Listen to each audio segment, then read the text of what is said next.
morning heat settled early over the Nevada base, clinging to the walls of the logistics depot like dust that never really left. Inside, the hum of fluorescent lights mixed with the clatter of steel toe boots on concrete, crates being dragged, and clipboards slapped shut. Forklifts beeped in slow, practiced rhythm while soldiers shouted over each other, trading instructions in quick sarcasm, moving through a warehouse that smelled like motor oil, old cardboard, and too many burnt coffee pots. Near the rear loading bay, Helen Barrett moved through the aisles with a battered clipboard tucked under one arm. She was 68, lean and quiet, her gray hair pulled into a tight, low bun that obeyed the same discipline she did.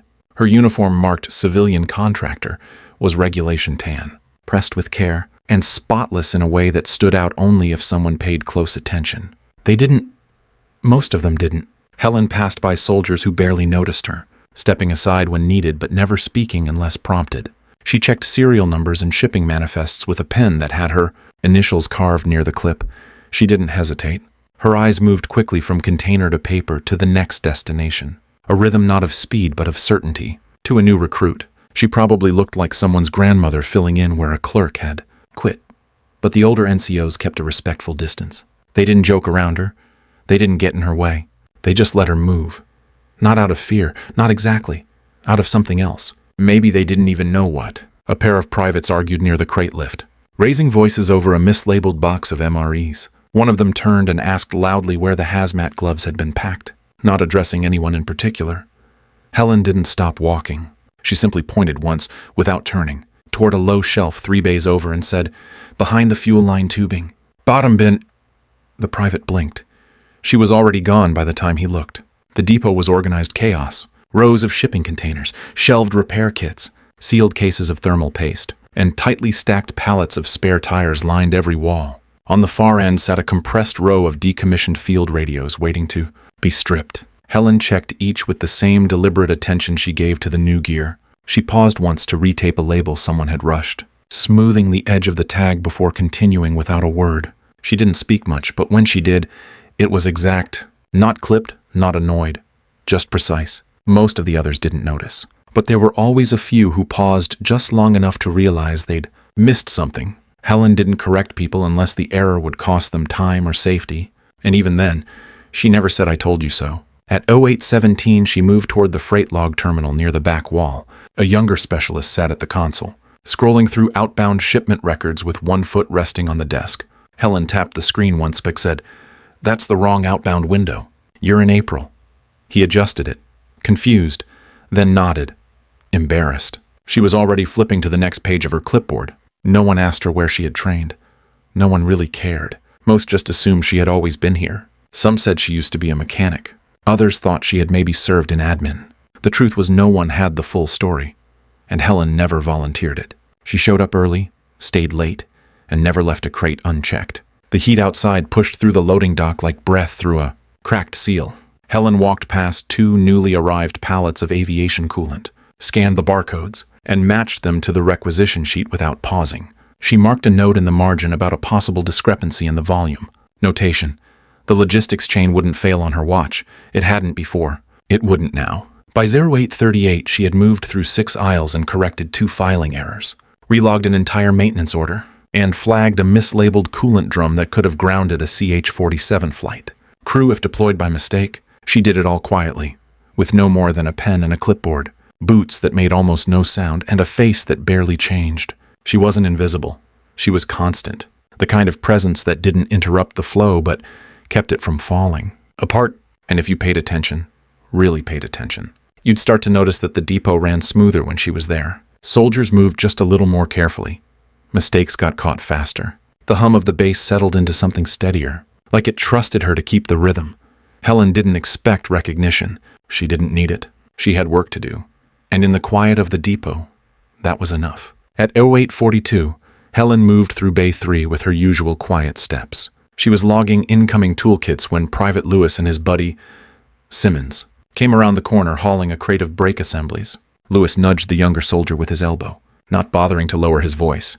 There she is, Grandma Barrett, holding down the fort with that magic clipboard. You think she remembers Vietnam? Simmons chuckled, though it sounded forced. Helen didn't look up. She made a note on her sheet and shifted a damaged box to the reject pile. Behind her, Lewis kept going. I heard she's been here since the Cold War. Probably helped pack supplies for the Berlin airlift. He laughed louder this time, clearly enjoying himself. Simmons looked away and moved the crate a little faster. Corporal James passed by and gave Helen a quick glance, then turned to Lewis. Knock it off, man. She's been around longer than we have. Probably for a reason. Lewis shrugged. Yeah, the reason is she's the only one who knows how to load a fax machine. That thing in the corner, that's her original workstation. He laughed again, alone this time. Helen stepped between the aisles and adjusted the tag on a hydraulic pressure. Tester. She didn't speak, didn't pause. Her expression was calm, unreadable. James hesitated, then walked on without another word. At 0903, Helen crossed the main sorting floor with a requisition folder tucked under her arm. The room had picked up pace as the general's inspection approached. Voices rose, boots thudded faster, and a rolling ladder clanged into the metal shelf edge as a junior specialist scrambled to clear space. From the upper platform, Lieutenant Reed leaned on the railing, arms crossed. He watched the commotion below with an amused look, then turned to Staff Sergeant Carter beside him. You know, I don't even get why she's still around. Logistics has plenty of new blood. We're not short on help. Carter stayed quiet, watching Helen from above. Reed continued. What's she even doing sorting cables and checking dates? Come on. Most of these civilians are just retirees who couldn't sit still in Florida. Carter didn't respond, just shifted his weight and walked off. Helen walked past the stacked pallets near the east wall. One of the privates nearly bumped into her with a scanner in hand and muttered a quick apology. She nodded, straightened a skewed box label, and continued. Near the battery storage cage, Lewis was unloading a pack of spare capacitors. When Helen passed by, he leaned toward another private and said, I swear, if she ever gets in a firefight, she'll probably try to file paperwork first. The private didn't laugh. He just glanced at Helen, then turned away. Helen returned to her desk by 0916. She sat down briefly to double-check a shipment list, her fingers moving steadily. She circled a mistyped inventory code and set the form aside. Around her, the warehouse pulsed with the same buzz it always had. No one noticed the way she had already cross-verified the inspection schedule and arranged the high-priority shipments at the front bay. No one saw that she'd flagged 3 supply misroutes from last week and prepped a response memo in case the general asked. She didn't expect them to see it. That wasn't the point. The system worked when someone paid attention, even when no one else did. At 0929, as the team prepped for the walkthrough, a young tech joked about how Helen probably had her social security number tattooed inside her helmet. 2 others laughed. One didn't. He just stared at her, then quietly moved on. Helen checked the manifest board near the entrance. The red letters confirmed what she already knew. Inspection 0900. General Monroe. She nodded once, returned to her station, and began sorting the last batch of labels. Outside, the sun burned hotter on the tarmac. Inside, Helen kept her pace even and unshaken. At 0934, the bay doors began to open. Voices hushed, boots straightened, uniforms were brushed down with last-minute dust wipes. The room was lining up to present itself. Helen stood quietly beside the manifest table. She adjusted a stack of paperwork and tucked her clipboard under one arm. Nobody called her name. Nobody asked her to step forward. And yet, she was exactly where she needed to be. By 0947, the depot had settled into its usual rhythm again. Pallets were shifting, labels were being printed, and the smell of ozone and adhesive filled the air near the packing station. Helen stood at her corner desk near the secondary manifest board, pen tapping lightly on a requisition form that didn't sit right. Corporal Devers from engineering approached with a look that hovered between frustration and defensiveness. He held up a printed request sheet. We're missing half our order for thermal cable. It says 2 spools. We submitted 4. Helen took the paper and glanced over it once, then twice. Her eyes narrowing at line 27. She didn't frown. She didn't sigh. She simply said, You typed 80651 instead of 80615. That's a different cable gauge. Different application. Devers paused, then looked again, as if the mistake might have vanished. He scratched his head and muttered, I swore I triple-checked it. Helen replied without heat, You did, just not here. She handed the sheet back, already logging the correction. He mumbled a thanks and walked off, his pride only slightly bruised. Helen didn't watch him leave. She turned to the master manifest screen, input the corrected item code, and flagged the change for inventory audit. The interface was slow, but her keystrokes were deliberate. Muscle memory honed from years of knowing exactly where a mistake would cost someone time or worse. At 10:03, she moved across the depot floor with a small folder of updated routing. Numbers. She stopped at each section head, handed over the forms without commentary, and continued. She didn't repeat herself. No one needed her to. By 10:11, she had finished recalibrating the outgoing crate labels. The older zebra printer jammed twice. She cleared it with the ease of someone who had done it hundreds of times. Then she returned to her station and updated the daily summary log with a pencil, not a keyboard. There were computers, but Helen trusted her margin notes more. She listed temperature-sensitive shipments, highlighted items missing NSN tags, and flagged a pattern of duplicate requests for tactical flashlights. One line caught her eye, and she paused. Someone had requested replacement bushings for a trailer system that hadn't been in use for 5 years. She made a mark and circled the code. She didn't need a meeting to fix it. She just needed the right form, the right contact in supply command, and a single call that would take her less than 5 minutes. Most of the others wouldn't have caught it. Helen did. At 10:26, she pulled open a shallow drawer beside her desk and retrieved a small envelope from beneath the divider. Inside was a black and white photograph. The edges were soft, folded too many times to count. It showed a group of uniformed figures standing in a dusty clearing, geared for operations. Most of their faces were obscured, grainy or blurred. One wasn't. Helen stood in the back row, helmet off, eyes focused, mouth closed. She looked younger, but not young. In the bottom right corner of the photo was a barely visible insignia, a winged dagger surrounded by a circle of fire. It wasn't familiar. It didn't belong to any current unit. It didn't need to. She slid the photo back into the envelope and returned it to the drawer. Her fingers brushed the patch above her chest pocket. It was faded. The colors dulled into shadows of what they once were. No one asked about it. No one recognized it. If they had, they probably thought it was from a long-deactivated support unit. Helen adjusted her collar, closed the drawer, and turned back to the manifest board. A crate of encrypted radios was being checked in, and the serial logs needed updating. The labels were slightly off-center. She took a moment to realign them. At 10:39, a specialist called out across the floor about a delay on the fuel pump mod. Kits. Helen heard it, checked the reference tag, and pointed silently toward Bay 2, behind the third generator, fourth shelf, right where it should have been. They wouldn't remember she answered, but the delay wouldn't happen. The operation would keep moving. That's how it always worked. And that's how Helen preferred it. At 10:57, the depot was buzzing with a tight energy that hadn't been there earlier. Forklifts had been reparked in perfectly parallel lines. Stray forms were stacked and filed. The floor was swept twice, even if most of the dust never really went away. A corporal from maintenance was scrubbing a scuff mark from the side of a crate like it had personally offended him. The main clock above the entry bay clicked to 11:0. A brief call came over the comms. Convoy approaching. Command personnel inbound. All logistics staff snapped to. Shirts were tucked. Boots were double-laced. Personnel lined up in near formation near the manifest board. Even the air felt different, like it held its breath waiting. Helen didn't line up. She stood off to the side near the packing station, reviewing an outbound manifest list. She moved a container 2 inches to the left to give the inspectors a clear path to the walk-through lane. Then she returned to checking expiration dates on thermal pouches. General Monroe stepped through the open doors at 11:04. He was lean, sharply dressed in his regulation uniform, campaign ribbons stacked clean and bright across his chest.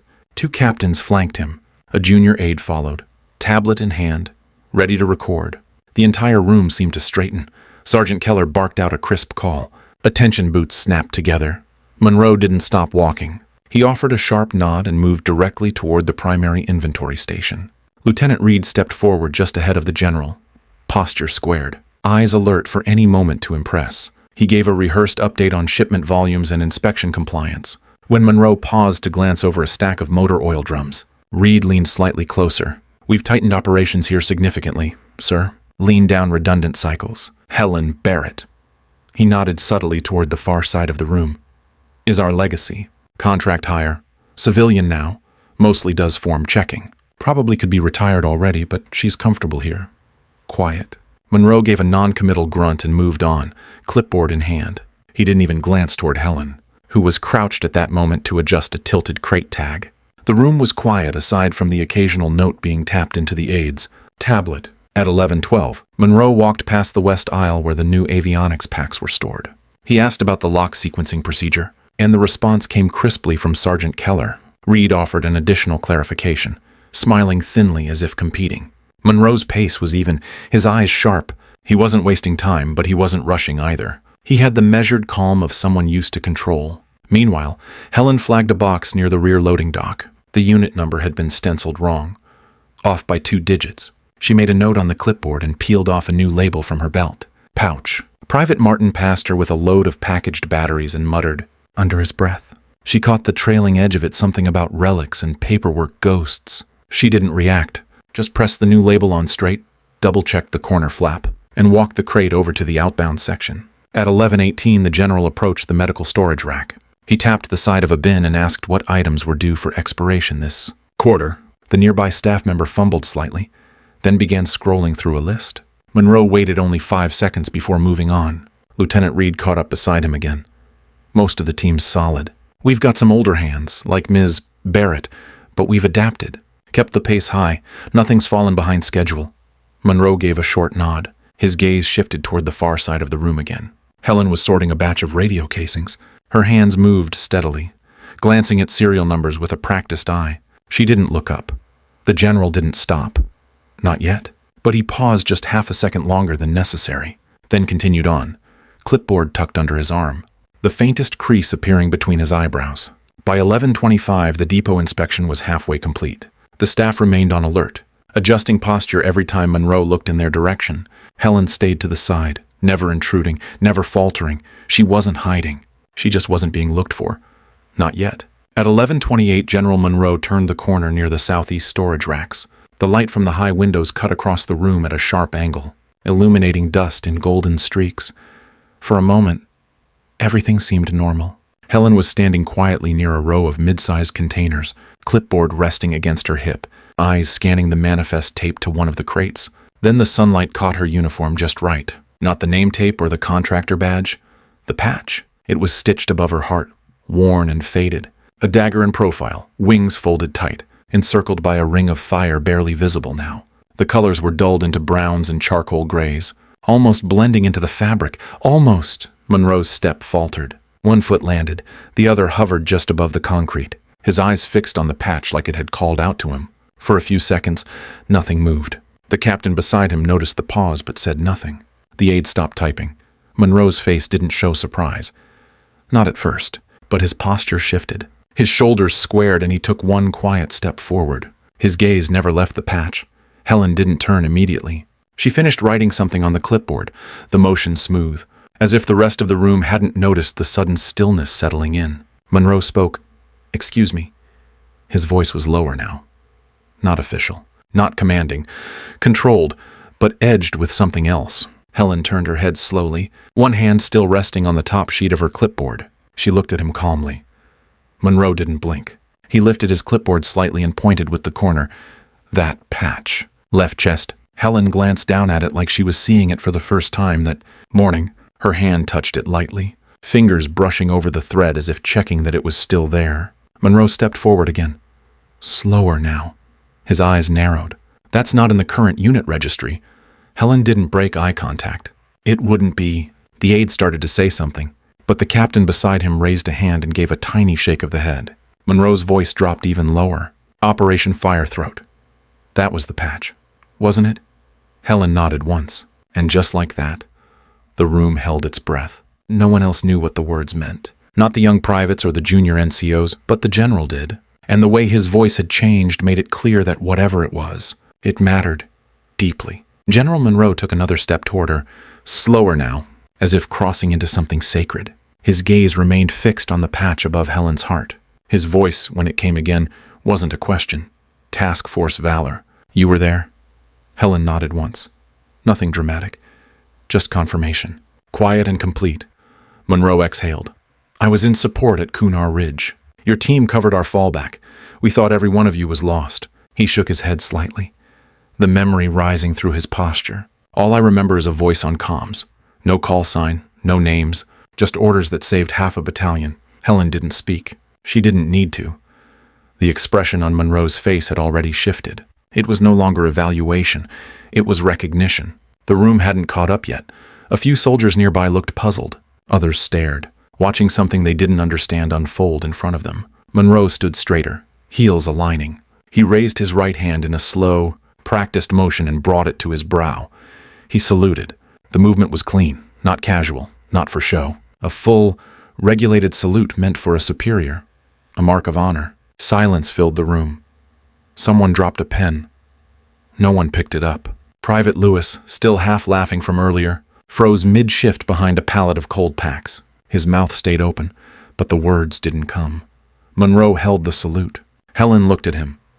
Then, after a beat, returned it with quiet precision. No flare, just a steady hand, rising with purpose, then falling. She said nothing, but in that silence, the air changed. The mocking from earlier dissolved into something heavier. Confusion, regret, and the slow burn of realization. The soldiers who had looked through her now looked at her. Really looked. Reed shifted on his feet but didn't speak. Keller lowered his eyes. The aide lowered his tablet. Monroe dropped his hand and let out a breath, the weight of years pressing through it. You never wanted recognition, did you? Helen gave the smallest shrug. It wasn't the job. The general looked around the room, then back at her. It is now. You've earned that much. No one argued. No one even moved. She turned back to her clipboard and flipped to the next page. Not as dismissal, but as a reminder. She still had work to do. The general didn't stop her. He just nodded once, then faced the others. Carry on. But no one looked at her the same way again. The room stayed quiet for a long moment after the salute fell. General Monroe turned to face the assembled personnel. His voice didn't rise, but every word landed with weight. You're probably wondering what you just witnessed. Several soldiers shifted slightly, still unsure if they should return to standing at ease. Monroe continued, his tone now reflective. Task Force valor wasn't in the brochures. It didn't show up on training slides or wall posters. Most of what they did was never recorded the way you'd expect. He paused, glancing toward Helen, who had stepped back toward a container of power converters and resumed, checking labels. She wasn't ignoring the conversation. She just wasn't part of it in the way most expected. Monroe spoke again. In 2008, during a conflict near the Kunar border, forward units were pinned. Supplies were misrouted. Air support was hours away, and weather was closing fast. A logistics officer, she wasn't high-ranking, then took command of a rapid resupply detachment. No backup, no guarantee of airlift. He turned to the younger soldiers. That operation fed over 70 personnel and got 15 wounded out alive.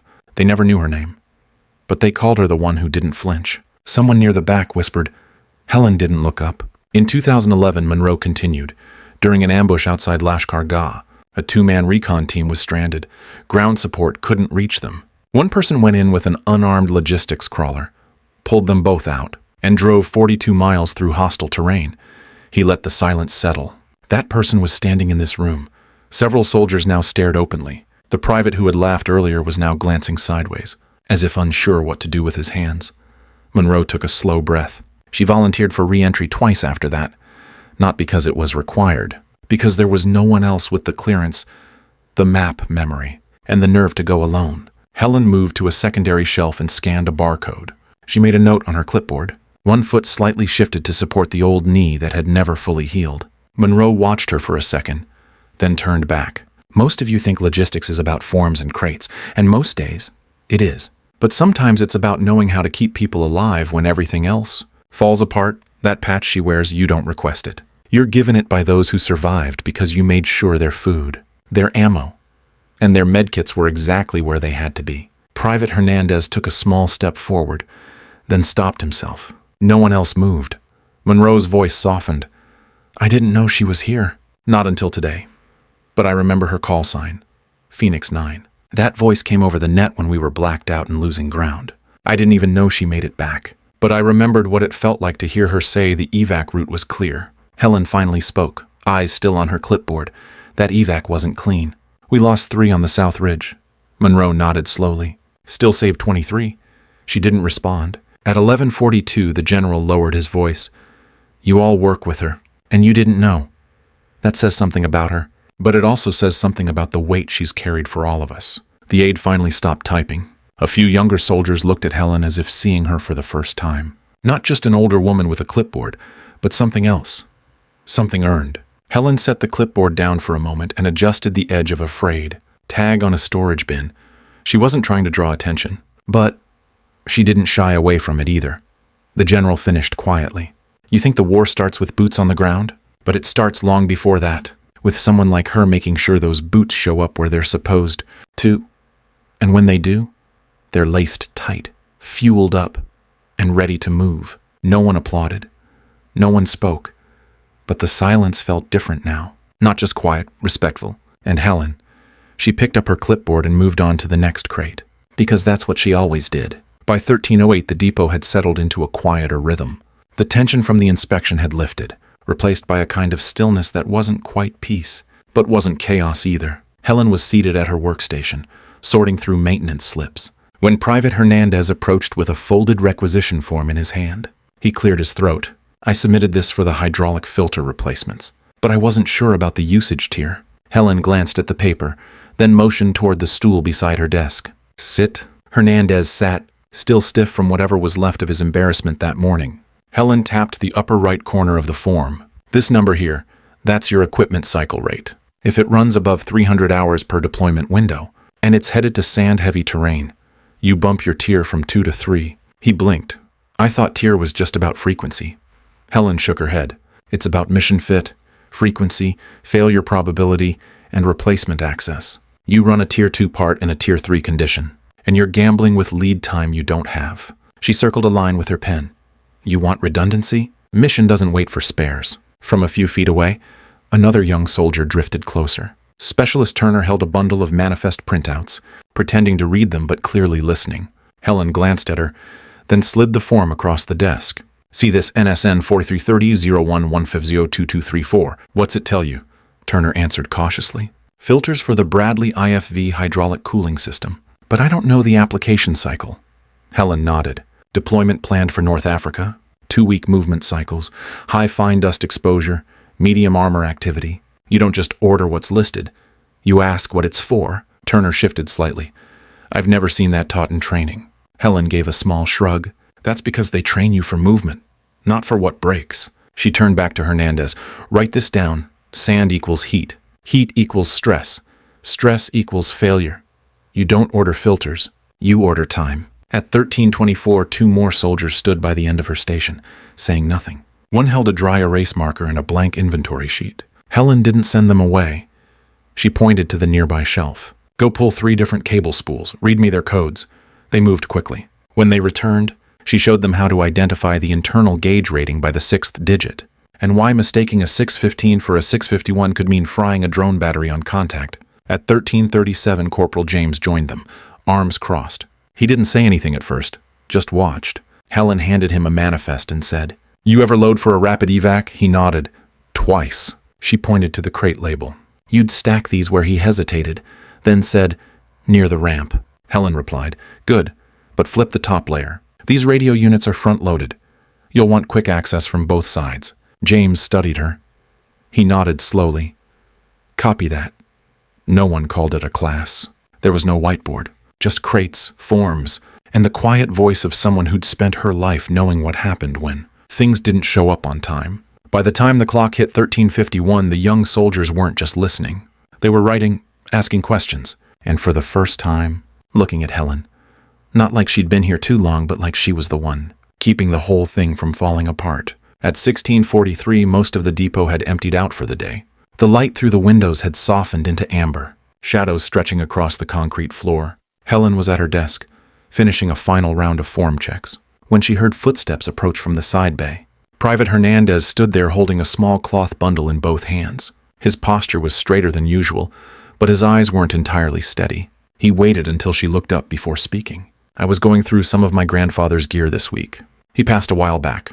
Army Medical Corps, Forward Base, Afghanistan, 2010. He unfolded the cloth carefully, slow and deliberate. Inside was a metal field compass. The brass edges were worn smooth. The glass was scratched, but intact. I think this belonged to you. Ma'am. Helen stared at it. For a moment, she didn't move. Then she reached out and turned it gently in her fingers. Her thumb ran across the underside, where 2 faint initials had been etched by hand. H.B. She looked at it longer than most would expect, then spoke softly. I gave this away during a medevac run. The evac bird was late. He was bleeding out and kept asking if we were still on course. She glanced up. I gave him this. Told him it would get him there. Hernandez nodded. He carried it every day after that. Said someone dragged him out when he was sure he wasn't making it back. Told my dad about it, but never mentioned names. Helen closed her fingers over the compass, not tightly. Just enough. Her voice didn't change much. I thought it was gone. He took a half step back. He said whoever gave it to him had the steadiest voice he'd ever heard in combat. Said it was the first time he believed someone actually knew what they were doing. Helen's mouth pulled slightly at the corner, but she didn't smile. Not fully. Her eyes stayed on the compass. Quiet for a long second. Thank you. Hernandez stood still, unsure if he should leave. When she looked up, he caught something in her expression he hadn't seen before. Not sadness. Not pride, just the weight of memory. He didn't say anything else. He gave her a nod and turned away. She watched him go, then turned the compass once in her hand and placed it gently inside the small drawer beside her clipboard. The depot stayed silent, except for the steady hum of the cooling fans and the soft tick of the wall. Clock moving towards 17 Sur. By 09:06 the following week, the depot's main bay was temporarily closed to movement. A maintenance crew had arrived early, wheeling in 2 rolling ladders and carrying a framed panel wrapped in brown, protective paper. No formal announcement had been made, no ceremony scheduled. Still, word had traveled, the wall near the southeast entry point, where outbound manifests were usually posted, had been cleared. A fresh coat of matte gray had been painted over the surface the night before. The crew worked in quiet coordination, marking the level, checking the studs, and aligning the mount points. It wasn't elaborate, just clean and deliberate. At 09:32 the wrapping came off. The plaque was modest, a 12 by 18 metal sheet, dark brushed aluminum, centered with an insignia no longer found in any current manual. The winged dagger encircled by fire, Task Force Valor. Below it, engraved in block letters, for those who carried in silence, whose work went unseen but never unfelt. There was no name, no date, just the weight of those words. Helen stood near the back of the room, half shielded by a stacked pallet of generator fuel cells. She watched the crew finish the mount, dust off the frame, and step away. She didn't move closer. She didn't speak. Her hands stayed at her sides, one thumb resting lightly on the edge of her clipboard. By 10:04, soldiers began arriving in small groups. No one had been told to come. They just showed up. A few paused to read the plaque. Some stood for a few seconds, said nothing, and left. Others lingered longer, as if trying to understand what made that symbol different. At 10:17, Private Lewis approached the wall, alone. He didn't touch it, didn't try to say anything. He reached into his pocket and pulled out a patch, his unit's insignia. He bent slightly, placed it beneath the plaque on the shelf the maintenance team had quietly added. Then he stepped back and walked away. Soon after, another soldier followed, then another. By mid-morning, a slow-growing line of fabric, thread, and color had formed beneath the plaque. Patches from supply units, infantry battalions, communications detachments. No one told them to do it. They just did. At 11:02, a young female specialist stood in front of the plaque for nearly 3 minutes, her fingers laced in front of her. When she turned away, her eyes were red. She said nothing. She walked straight back to her post. Helen continued her shift as she always had. She checked labels, refiled documents, and corrected 2 outgoing entries that had mistyped load weights. No one asked her how she felt. No one needed to. Later in the day, someone placed a small folding stool beside the wall. A notepad and pen were left there too. By 13:40, a few lines had appeared. Notes, short ones, to whoever kept my first field loadout dry. You didn't know me, but I never forgot. Thank you for teaching me that logistics saves lives. Helen passed it once, heading for the bin checklists. She didn't read the notes, but she saw them. Her gaze lingered a second longer than usual. Then she continued walking. At 14:19, Captain Dorsey stopped by the depot during his lunch window. He wore his uniform sharp, but today he looked tired. He read the plaque, then quietly took off his own shoulder patch and laid it beneath the others. He didn't look around. He just gave a small nod and left. By evening, when the shifts rotated, the pile beneath the plaque had grown. Someone had added a short strip of Velcro tape to the shelf so the patches wouldn't fall. The wall had become something new, not just tribute, something shared. Helen paused near the exit before clocking out. The late sun angled through the western bay door, catching the metal edge of the plaque and throwing soft light across the patches. She didn't step forward. She didn't touch the wall, but she stood for a moment, clipboard resting against her hip, and let the silence speak. Then she turned and walked out, No ceremony. No applause. Just the sound of boots on concrete and a door closing behind her. At EO 841, the lecture hall at the Fort Satterfield Logistics Academy settled into a respectful hush. Rows of cadets, crisp in their early cycle uniforms, sat upright with notepads ready. Some had heard whispers about the woman speaking today. Most had not. Helen Barrett stepped up to the podium, not with fanfare, but quiet intention. She wore a contractor's uniform, pressed clean. The patch above her heart nearly faded into the fabric. There were no medals on her chest, no ribbons, just presence. She scanned the room once, then began. Operations don't start when the first bullet leaves the barrel. They start months earlier, with a form, with a number, with someone making sure the right crate leaves the right depot at the right hour. The cadets listened, some writing, some just watching. Helen spoke without flair, without raising her voice. Logistics isn't the headline.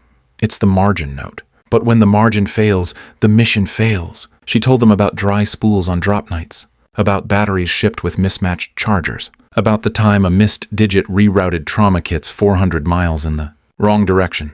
She didn't list her own actions. She didn't have to. You think you'll be remembered for what you do in the field? Most of you won't be, but you'll be remembered by the people who made it home, because their gear didn't fail, because someone loaded the crate right, because someone read the label twice. By the time she stepped down, the room was silent, not in confusion, not in boredom, in reverence. She didn't wait for applause. She gave a nod and walked back through the side door. Later that afternoon, by 1712, Helen returned to the depot. Most of the personnel had cleared out for the evening. The air smelled like metal and cooling dust. The lights overhead buzzed faintly, that familiar sound she'd never stopped noticing. She moved slowly to the southeast wall, clipboard in hand. The tribute plaque stood exactly as it had. A few more patches had been added. One had come from a Special Forces detachment passing through on rotation, another from a medtech team, each one placed quietly. Helen stopped in front of the shelf beneath the plaque. She reached into her vest pocket and drew out the compass. The metal was warm from her body heat. She turned it once in her palm, fingers tracing the initials on the bottom. Then, without ceremony, she placed it carefully on the shelf. The compass didn't gleam. It didn't need to. It rested just beneath the line of engraved words. For those who carried in silence, Helen stood there a moment longer. No one watched. No camera clicked. She didn't speak. She just stood. Then she turned, walked the length of the depot floor, and flicked off the lights near the exit. The switch clicked into place, one final sound in a room now dark and still. Outside, the air had cooled. The last light fell across the tarmac. She didn't rush. Her boots moved in steady rhythm. One step, then another. There would be more shipments tomorrow, more forms, more soldiers to train. But for today, that was enough.